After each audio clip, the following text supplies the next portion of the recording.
Hi friends, எல்லாருக்கும் வணக்கம். நம்மளோட சிக்கு ஸ்டைலில் இன்றைக்கி பார்க்க போகிற ஃபுட் என்னென்னு பார்த்தீங்கன்னா, ஒரு சூப்பரான கத்திரிக்காய் ஃப்ரை. ரொம்ப சிம்பிளாக செய்யக்கூடியது. ஒயிட் ரைஸ்க்கும் தயிர் சாதத்துக்கும் ரொம்ப ரொம்ப அருமையாக இருக்கும். வாங்க அது எப்படி சேர்த்துன்னு பார்க்கலாம். அதுக்கு பார்த்திங்க அப்படின்னா நான் ஒரு 6 கத்திரிக்காய் எடுத்துருக்கிறேன்.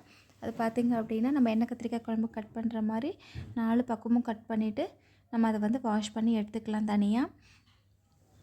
இப்போ பார்த்திங்கன்னா நம்ம வாஷ் பண்ணி எடுத்துருக்க கத்திரிக்காய்க்கு மசாலா ரெடி பண்ணிக்கலாம். 1 டேபிள் ஸ்பூன் அளவுக்கு வரமிளகாய் தூள், 1/4 டீஸ்பூன் அளவுக்கு மஞ்சள், தேவையான அளவுக்கு உப்பு, அதை மிக்ஸ் பண்ணுறதுக்கு தேவையான அளவுக்கு தேங்காய் எண்ணெய் ஊற்றிக்கலாம். இதை நல்லா நம்ம ஒரு பேஸ்ட் மாதிரி நல்லா மிக்ஸ் பண்ணி எடுத்துக்கலாம்.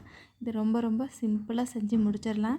கத்திரிக்காய் மட்டும் இருந்தால் போதும். வீட்டில் இருக்க அந்த 3 பொருளை ரொம்ப சிம்பிளாக சீக்கிரம் செஞ்சிடலாம். டைமும் ரொம்ப அதிகம் ஆகாது. இது பார்த்திங்க அப்படின்னா இப்போ வறுத்து வச்சுக்கிற மசாலாவை மாதிரி கத்திரிக்காய்க்குள்ளே வந்துட்டு நம்ம ஸ்டஃபிங் பண்ணுற மாதிரி உள்ளுக்குள்ளே வந்து அந்த பேஸ்ட் மாதிரி அப்ளை பண்ணிக்கலாம். இருக்கிற எல்லா கத்திரிக்காயிலும் அந்த மாதிரி அப்ளை பண்ணி எடுத்துக்கலாம். அவ்வளோதான். இப்போ எல்லா கத்திரிக்காயிலையுமே நம்ம பேஸ்ட் மாதிரி அப்ளை பண்ணி எடுத்துட்டோம். இப்போ வந்து அடுப்பத்தை வச்சு ஒரு பேன் வச்சுக்கலாம். பேன் கொஞ்சம் சூடானதும் எண்ணெய் ஊற்றிக்கலாம். அதில் கொஞ்சம் 1/4 டீஸ்பூன் அளவுக்கு ஜீரகம், ஒரு பெரிய வெங்காயம் இதெல்லாம் சேர்த்து நல்லா மிக்ஸ் பண்ணி விட்டுக்கலாம். வெங்காயம் கொஞ்சம் லைட்டாக வதங்கினதும் வெங்காயத்துக்கு தேவையான அளவுக்கு மட்டும் சால்ட்டு போட்டுக்கலாம். ஆல்ரெடி அந்த பேஸ்ட்லேயும் நம்ம சால்ட்டு போட்டிருக்கோம். அவ்வளோதான். வெங்காயம் கொஞ்சம் நல்லா வதங்கினா போதும்.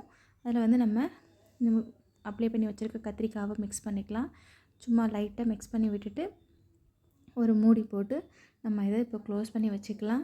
இது பார்த்திங்க அப்படின்னா அடுப்பை வந்து கொஞ்சம் மீடியம் ஃப்ளேமில் வச்சு செஞ்சுக்கிட்டால் போதும். இடையில அடிக்கடி எடுத்து ஓப்பன் பண்ணி இதை நம்ம வந்து மிக்ஸ் பண்ணி விட்டுக்கலாம். ஹை ஃப்ளேம் வைக்க வேண்டாம்.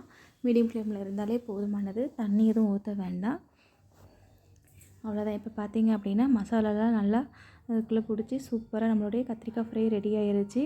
கண்டிப்பாக இதை வீட்டில் எல்லோரும் ட்ரை பண்ணி பாருங்கள். ட்ரை பண்ணி பார்த்து இந்த டிஷ் உங்களுக்கு பிடிச்சிருந்ததுன்னா லைக் பண்ணுங்கள், ஷேர் பண்ணுங்கள், கமெண்ட் பண்ணுங்கள். மறக்காமல் சப்ஸ்கிரைப் பண்ணுங்கள். தேங்க்யூ.